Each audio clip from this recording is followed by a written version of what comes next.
Evangelho de Mateus, capítulo 16, versículo 18, diz a palavra de Deus: Pois também eu te digo que tu és Pedro, e sobre esta pedra edificarei a minha igreja, e as portas do inferno não prevalecerão contra ela. Até aqui. Ao lermos o Evangelho de João, no seu capítulo 19, versículo 30, encontramos aquela que, na minha concepção, é a maior afirmação de Jesus.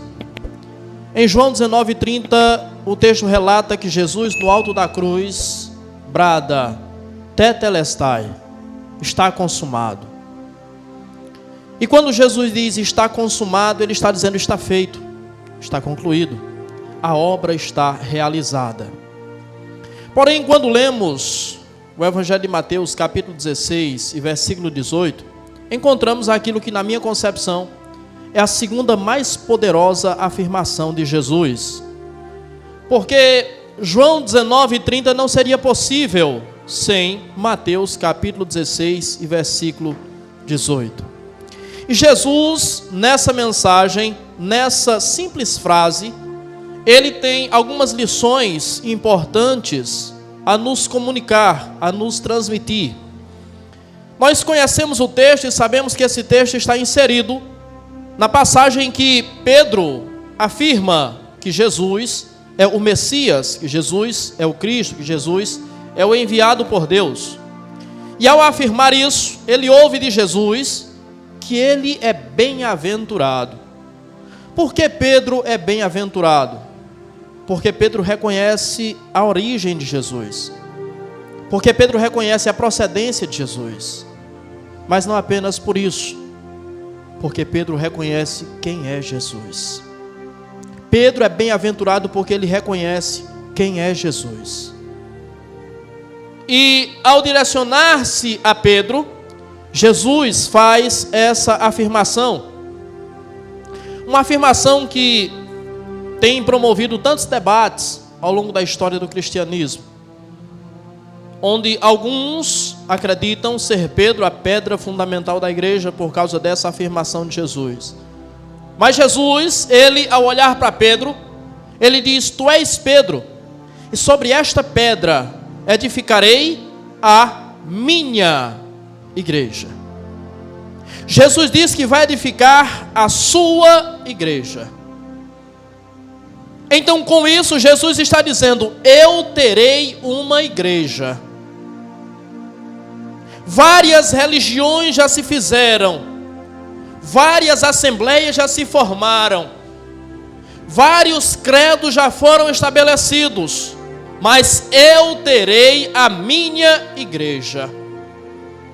Esse texto é a fundação da igreja, mas esse texto é a profecia a respeito da igreja. Profecia essa que tem sido consolidada por 2000 anos. Por 2000 anos, essa palavra tem sido sustentada por Ele. Ele tem sustentado com poder essa palavra. E Ele disse: eu terei a minha igreja. Eu terei uma igreja.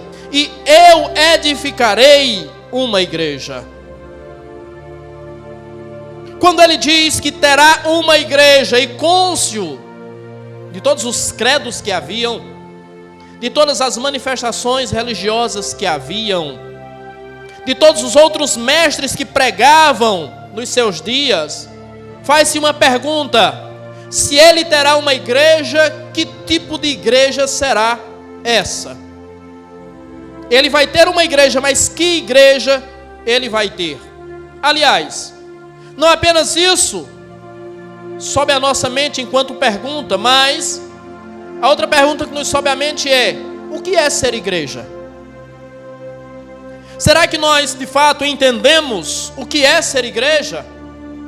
E entender o que é ser igreja não a partir apenas da etimologia da palavra, do significado da palavra igreja. Palavra esta, que no grego é a palavra eclesia, que aparece 115 vezes no Novo Testamento. E se nós pegarmos os 4 evangelhos, ela aparece apenas 3 vezes nos 4 evangelhos. Aliás, dos 4 evangelhos, apenas Mateus registra essa palavra. E a pergunta continua: o que é ser igreja? Será que eu devo entender o que é ser igreja a partir da etimologia da palavra, que significa chamados para fora? Será que o sentido de igreja é tão reducionista a esse ponto? Será que é tão simples? Será que é tão singelo? Apenas entender que eu fui chamado para fora, embora a etimologia da palavra nos dá uma grande bagagem naquilo que diz respeito ao que é ser igreja. Nos faz entender muito do que é ser igreja. Mas muito mais do que isso, ser igreja é ser ativo. Ser igreja é ser envolvido. Ser igreja é ser empolgado ou estar empolgado, é ser empolgante. Ser igreja é ser um povo que se doa, que trabalha, que se sacrifica. Ser igreja é isso. E qualquer outra definição diferente disso de igreja não corresponde à realidade do que é igreja. Esse é o conceito. Porque a igreja, especialmente a igreja de Cristo, ela segue os passos de Cristo. E ao olhar para Cristo, nós encontramos algo diferente do que é isso, do que é essa definição. Mas a igreja só pode ser isso: um povo que se doa, um povo que se entrega, um povo ativo, um povo envolvido, um povo que se empolga, um povo empolgante, um povo que se sacrifica, um povo que trabalha. A igreja só pode ser isso se a igreja partir do princípio chamados para fora. Logo, parece um paradoxo o conceito de igreja, visto que igreja é uma assembleia. No Antigo Testamento, todas as vezes que Deus ia falar com o povo, Deus dizia a Moisés, ou seja lá quem for, reúna o povo. Então o povo era chamado a Deus. O povo era chamado a se reunir, a se consagrar, a se santificar para ouvir Deus. O conceito do Novo Testamento, eclesia, é chamados para fora. Então, ao invés de Ele chamar-nos para Ele nos envia, Ele nos manda. Esse é o conceito que parece paradoxal, visto que igreja, no seu primeiro significado, seria, levando em consideração o contexto do Antigo Testamento, seria uma assembleia, uma reunião, um chamado para estar na presença de Deus. Então eu só posso ser ativo, eu só posso estar envolvido, eu só posso ser empolgado, eu só posso empolgar, eu só posso me doar, eu só posso trabalhar, eu só posso me sacrificar se eu entender que eu fui chamado para fora. Entendendo isso, eu entendo que eu fui chamado a trabalhar, a me envolver, a me doar. Então, se você não trabalha na igreja, você não é igreja. Se você não é empolgado com a igreja, você não é igreja. Se você não se doa à igreja, você não é igreja. Se você não se sacrifica na igreja, você não é igreja. Se você não se dispõe, você não é igreja. Você não entendeu o conceito, você não entendeu o chamado, você não abraçou de fato a causa, você não vive isso. Então nós precisamos entender que nós não somos aquilo que nós dizemos que somos. Nós somos aquilo que nós fazemos, aquilo que nós praticamos. É isso que somos. O grande problema da igreja de Cristo é que ela muitas vezes tem se firmado naquilo que ela diz ser, não naquilo que ela é. Não diga que é, seja. Não diga que faz, faça. Não diga que se envolve, se envolva. Não diga que trabalha, trabalhe. Não diga que está feliz, seja. Não diga que se doa, se doe. Não diga que é o maior sacrifício do mundo, se sacrifique. Qualquer coisa diferente disso não é igreja. Então, quando Cristo diz, eu terei uma igreja, o que é que Cristo tem em mente com relação à igreja? Que tipo de igreja Cristo tem em mente que Ele vai ter? Qual a igreja que Cristo deseja ter? E eu faço para você essa pergunta. Ao olhar para você, ao olhar para mim, ao olhar para nós, ao olhar para a nossa igreja, Será que Cristo enxerga a igreja que Ele idealizou ter? Será que Cristo encontra em nós o respaldo daquilo que é igreja, conforme Ele pensou, conforme Ele planejou, conforme Ele idealizou? Será que você é a igreja que Cristo gostaria de ter? Vamos humanizar Cristo. Será que você é a igreja que Cristo sonhou em ter? Mas Ele disse: eu terei uma igreja. Eu fico pensando na empolgação de Jesus quando ouve de Pedro: tu és o Cristo, o Filho de Deus. Eu fico imaginando a empolgação de Jesus ao dizer: eu edificarei a minha igreja, a alegria, o sorriso nos lábios de Jesus. 2000 anos se passaram, e será que ao olhar para a igreja dele, ele tem o mesmo sorriso? Ele tem a mesma alegria? Ele tem a mesma empolgação? Essa resposta somos nós, enquanto indivíduos que compõem a igreja, que devemos dar. Cristo está feliz com você? É sobre isso que você tem que pensar. É sobre isso que eu quero que você pense. Porque se você chegar à concepção de que Cristo não está feliz, então isso significa que algo precisa ser feito, que algo precisa ser mudado. Se você não preenche esses requisitos, então isso significa que você não está no caminho. Talvez você esteja à beira do caminho. E lembre-se da parábola do semeador. As sementes que foram jogadas à beira do caminho, os passarinhos vieram e comeram. Quem está à beira do caminho, o maligno vem e traga. O maligno vem e leva embora. Quando Cristo surge, existe um grande anseio pela manifestação do Messias. Existe um grande desejo pela manifestação daquele que Deus havia de enviar. E a mentalidade das pessoas é de que ele viria, implantaria o reino aqui na terra, um reino de paz, um reino de justiça, e suplantaria os demais reinos, e ele seria o rei. Só que a expectativa daquelas pessoas não foi correspondida. Ao contrário de implantar o reino, ele implementou a sua igreja. Eu não vou implementar na terra um reino, mas eu estou implementando na terra a minha igreja.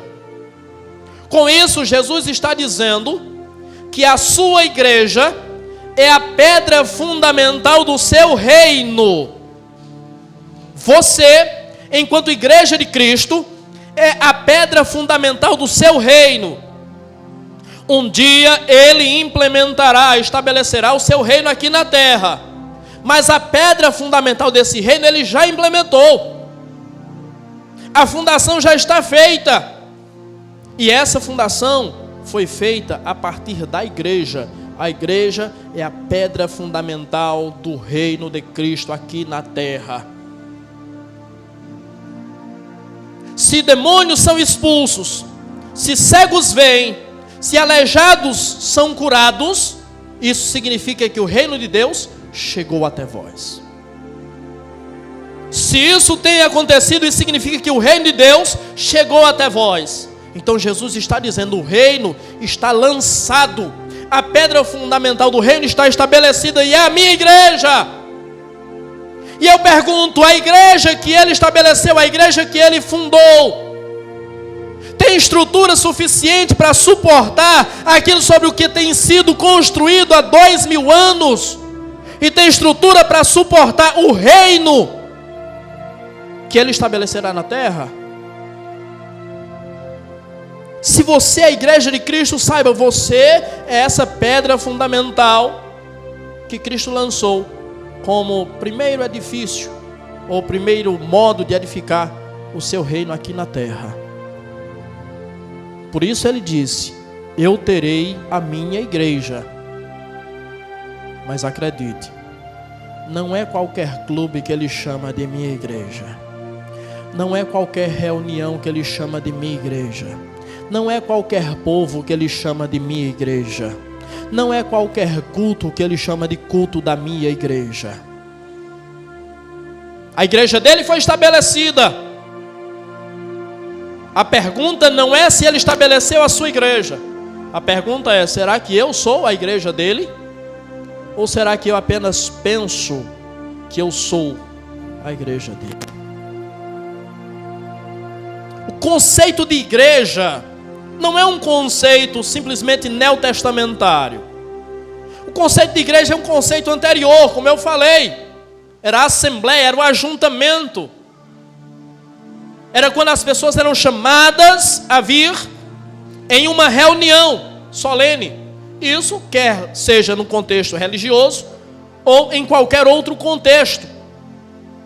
Então essa ideia de igreja, de ajuntamento, de assembleia, não é algo neotestamentário. Quando Jesus fala sobre igreja, Jesus não está falando uma novidade para essas pessoas.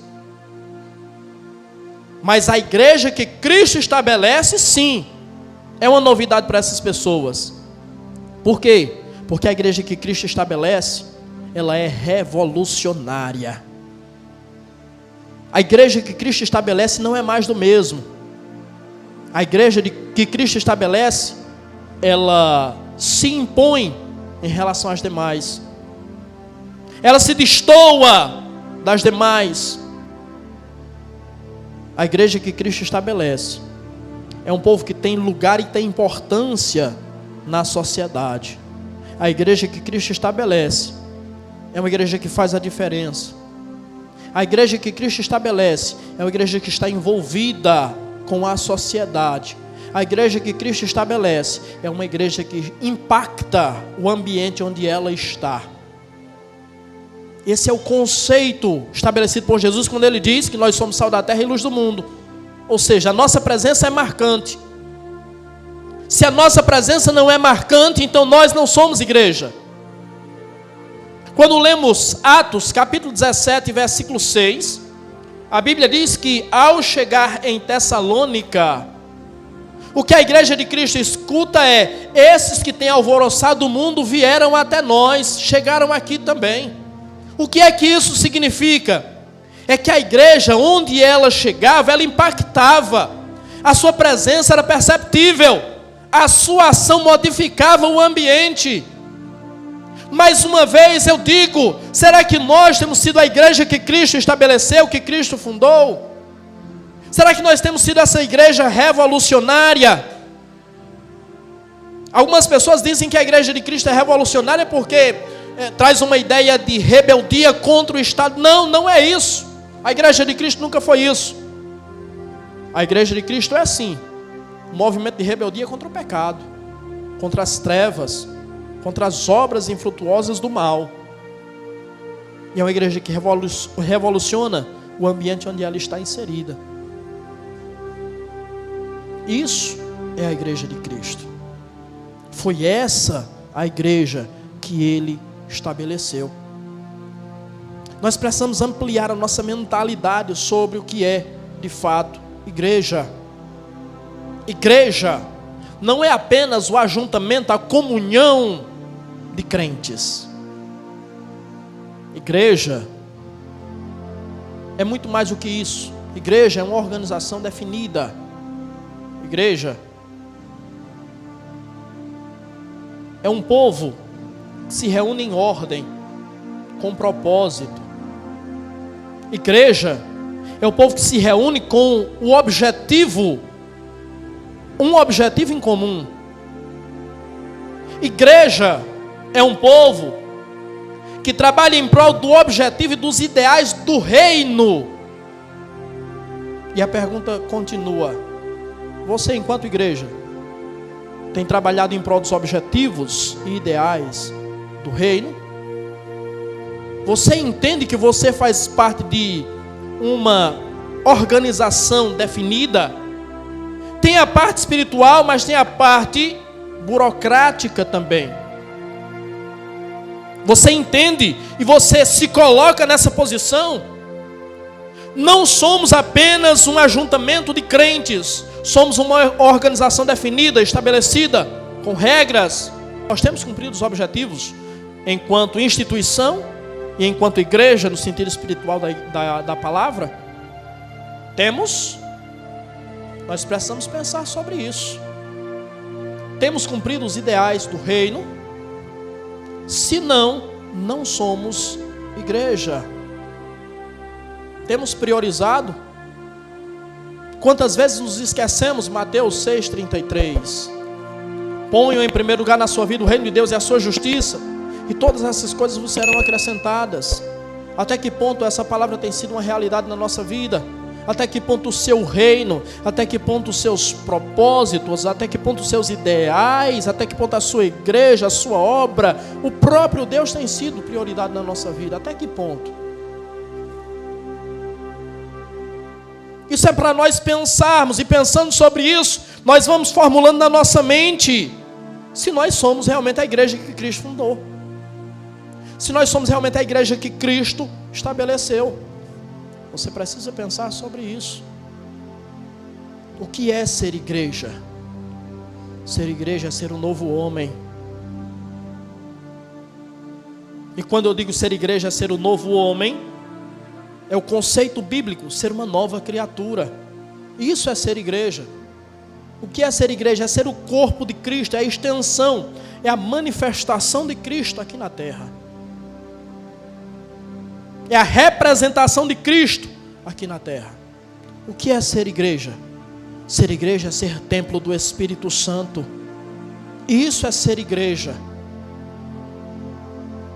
Nós temos sido o novo homem? Nós temos sido o corpo de Cristo? Nós temos sido realmente a habitação do Espírito Santo? O templo do Espírito Santo? A igreja de Cristo é composta pelos seus eleitos. E eleitos, diz Pedro na sua primeira carta, no capítulo 1 e versículo 3, eleitos segundo a presciência de Deus.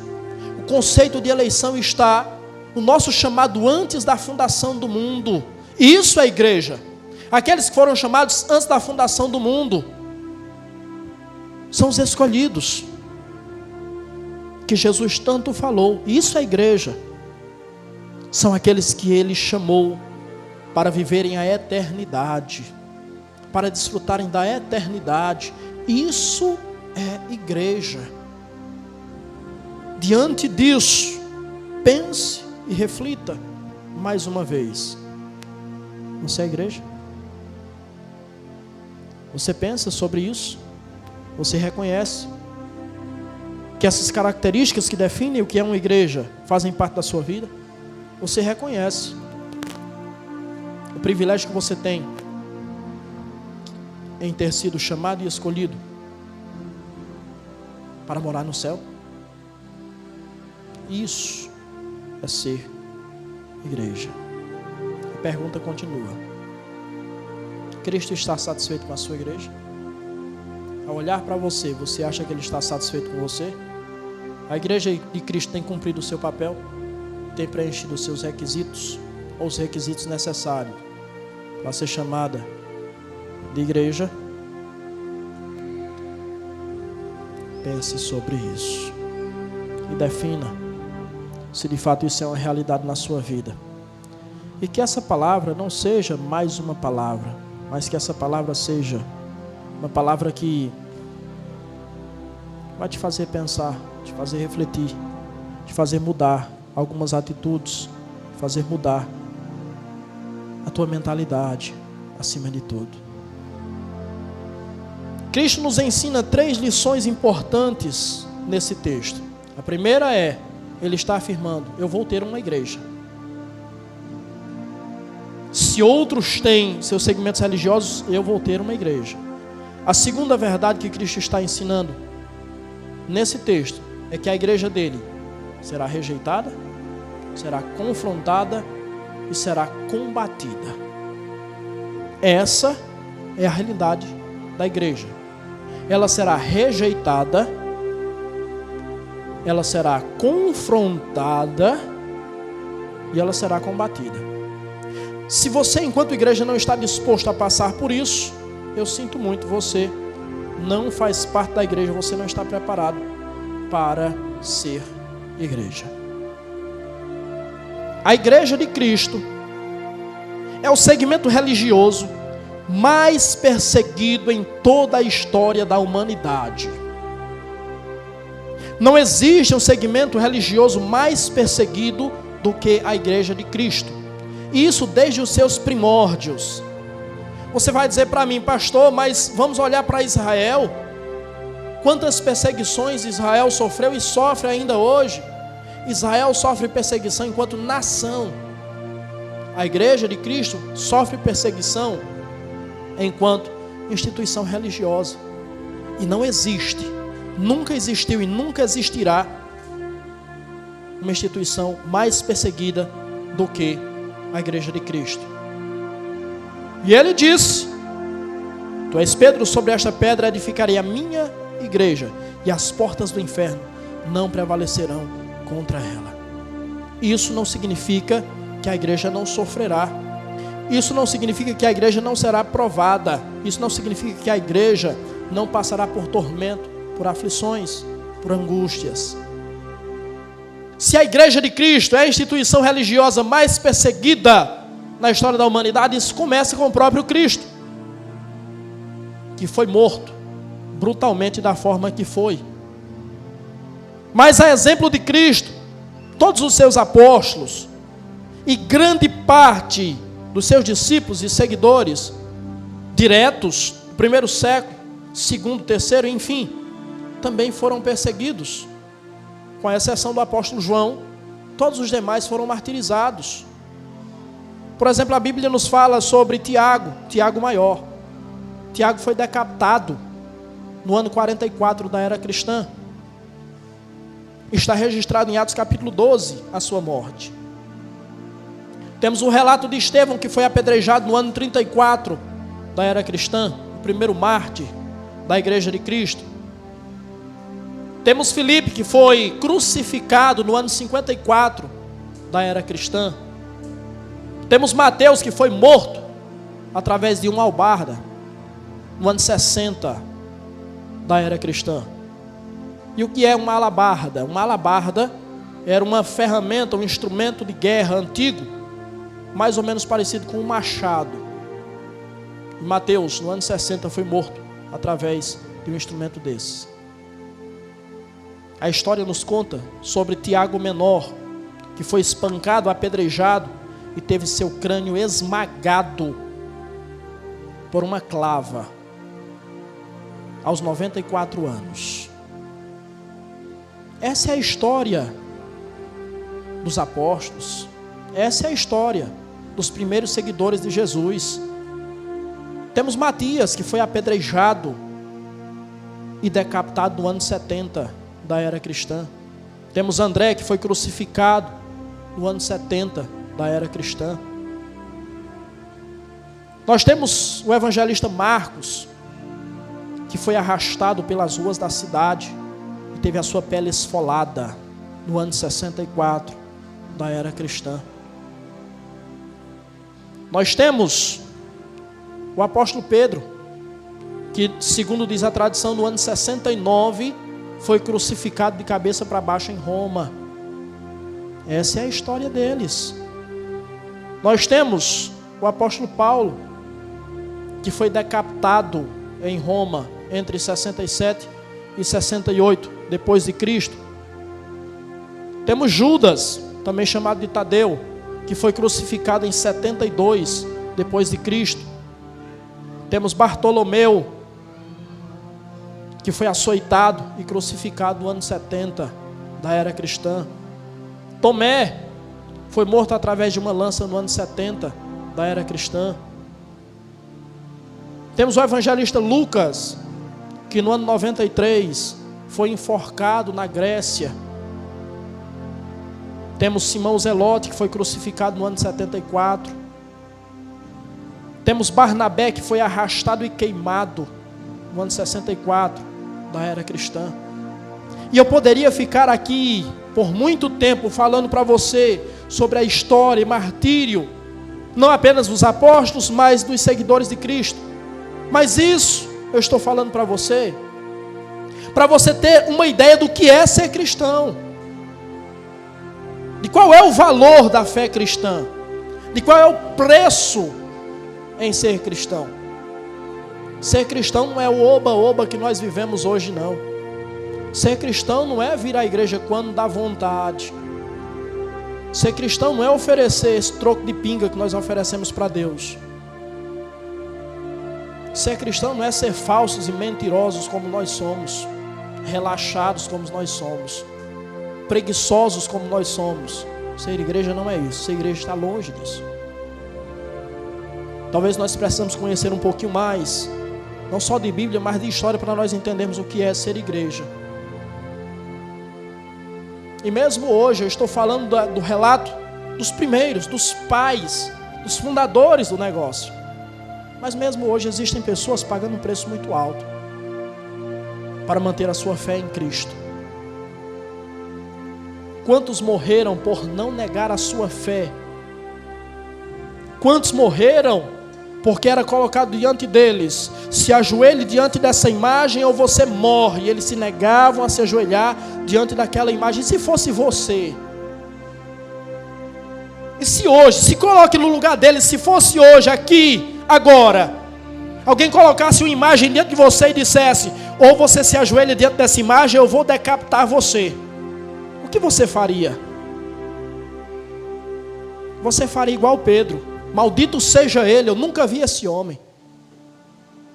Como assim, pastor? A Bíblia diz que Pedro praguejou Jesus. Você amaldiçoaria Jesus. E você diria: eu não tenho nenhum contato com esse homem. Eu renego a fé nesse homem. Por quê? Porque ao contrário do que dizemos, talvez nós estejamos longe de ser realmente uma igreja. Quando olhamos a história do cristianismo, percebemos que a igreja primitiva, até o 3º século, pelo menos 4º século, ela passou por pelo menos 10 grandes perseguições. E a primeira perseguição que a igreja enfrenta é com Nero, o imperador Nero. E essa perseguição começa no ano 67 da era cristã. E Nero foi tão cruel com os cristãos que até os próprios romanos se compadeciam dos cristãos, de tamanho sofrimento que lhes era imposto por Nero. Até essas pessoas tinham compaixão dos irmãos, dos crentes, tamanho sofrimento, simplesmente porque criam em Cristo. Nero, na sua loucura, chegou ao ponto de mandar costurar ao corpo dos irmãos peles de animais selvagens e soltar os cães, para que os cães rasgassem e despedaçassem os nossos irmãos até a morte. Nero vestia os nossos irmãos com camisas enrijecidas por materiais que eram altamente combustíveis, como a cera. Amarrava estacas e ateava fogo, e os nossos irmãos queimavam como tochas vivas.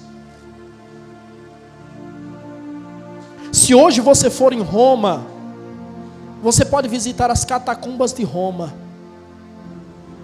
e lá você vai ter acesso a ossos de irmãos, ossos, esqueletos de irmãos, onde o corpo está de um lado, a cabeça está do outro, ossos fraturados, costelas quebradas, ossos carbonizados, tudo isso em nome da sua fé, porque eles não negavam a sua fé. Nero morreu, mas a perseguição contra os cristãos não. Vem a segunda perseguição contra os cristãos, em 81 depois de Cristo, com um homem chamado Domiciano. Domiciano também era um homem cruel. E Domiciano foi aquele que condenou o apóstolo João a ser jogado em um tacho de óleo fervente. Episódio esse que não causou mal, segundo diz a história e a tradição, ao apóstolo João. Posterior a isso, ele foi banido para a ilha de Pátimos. Mas, sob o governo de Domiciano, os cristãos sofreram imensamente. Os cristãos eram levados aos tribunais E Domiciano elaborou uma lei, e essa lei dizia: qualquer cristão que for levado ao tribunal, ele não será eximido da pena, a menos que ele negue a sua fé em Cristo. Ou seja, um cristão entra no tribunal condenado, não tem julgamento, ele já entra condenado, e a única forma dele escapar desse julgamento é se ele negar a Cristo. Nos dias de Domiciano, a perseguição contra os cristãos era tão grande, que se acontecesse alguma coisa, algum evento, alguma catástrofe, a culpa era dos cristãos. Se houvesse fome, os cristãos eram responsabilizados. Se houvesse uma peste, ou seja, uma doença, a culpa era dos cristãos. Se acontecesse um terremoto, a culpa era dos cristãos. Tudo era motivo para prender e matar crentes. Por que eu estou falando disso para você? Para você entender o que é ser cristão. Para você entender o que era que a igreja primitiva passava. Para você entender que para manter a igreja de Cristo de pé por 2000 anos custou, e custou caro. Não custou o seu suor, não custou as suas lágrimas, não custou o seu sangue. Por isso talvez você não dê valor. Mas custou de alguns, custou de muitos, custou de milhares e ainda custa. E sabe o que é impressionante em tudo isso? É que diante de tanto sofrimento, diante de tanta perseguição, diante de carnificina como essa, o número de cristãos aumentava. O número de cristãos não diminuía. Por mais que eles matassem cristãos, a igreja de Cristo avançava. E hoje, a igreja de Cristo retrocede. Com todas as benesses que possa ter, a igreja de Cristo retrocede. A igreja de Cristo não evolui, ela involui. E a conta não fecha. Será que, para que a igreja de Cristo possa crescer mais uma vez, Ele precisará entregar a sua igreja nas mãos dos algozes mais uma vez? Será que cristão vai precisar derramar sangue? E com isso eu me refiro ao contexto Brasil, porque em alguns lugares do mundo isso é uma realidade. Em alguns lugares do mundo cristãos têm sido mortos. Sim. A terceira grande perseguição que acontece contra os cristãos acontece a partir do ano 108 depois de Cristo, com o imperador Trajano, e após a morte do imperador Trajano, com o imperador Adriano. E durante o governo desses dois imperadores, muitos cristãos foram mortos.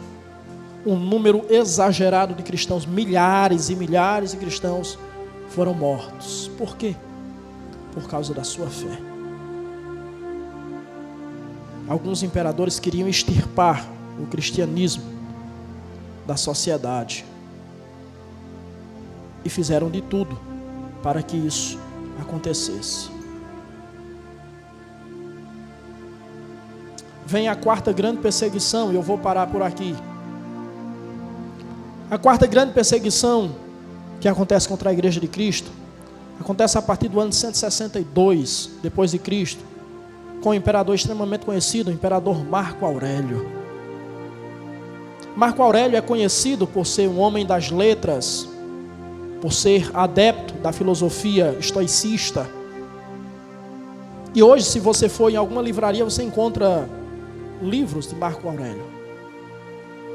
Esse homem foi um dos homens mais terríveis para o cristianismo. Um homem que, embora fosse douto, fosse dominador das letras, era um homem extremamente cruel.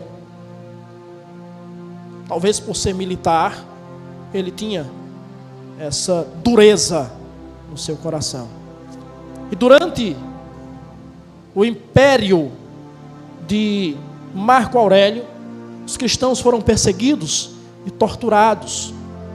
Os cristãos enquanto torturados, já sofrendo, eram obrigados a caminhar descalços sobre espinhos, sobre pregos e sobre conchas afiadas, a fim de esfolar os seus pés. Imagina o sofrimento. Quando a gente fala sobre isso, você não consegue sentir realmente o que é. Mas para pensar, quando entra um espinho no teu pé. Quando você lê, por exemplo, e nós temos aqui o livro O Apóstolo dos Pés Sangrentos, você vai ver que houve uma ocasião em que pessoas eram torturadas quando se colocavam fepas de madeira debaixo das suas unhas e se batia com um martelo. Você consegue pensar como dói um negócio desse? Tudo isso por quê? Você é cristão. Você consegue dimensionar o quanto os seus irmãos sofreram, o quanto a igreja de Cristo sofreu? Quando eu falo que a igreja é o segmento religioso mais perseguido da história da humanidade, eu não estou brincando. E por mais que eu tente demonstrar para você o que eles passavam, não, você não vai sentir.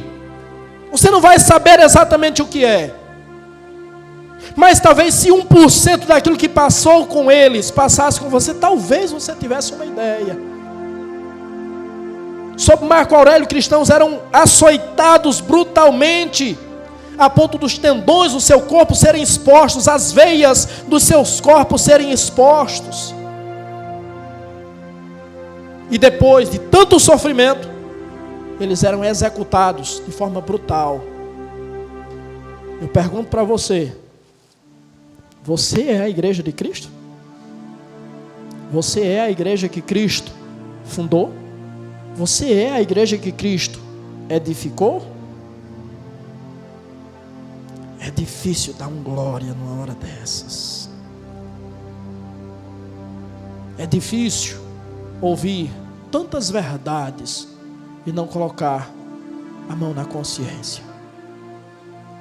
Como é que uma igreja que sofreu tanto, que foi tão perseguida, que foi massacrada, não acabou? Continua viva, continua de pé.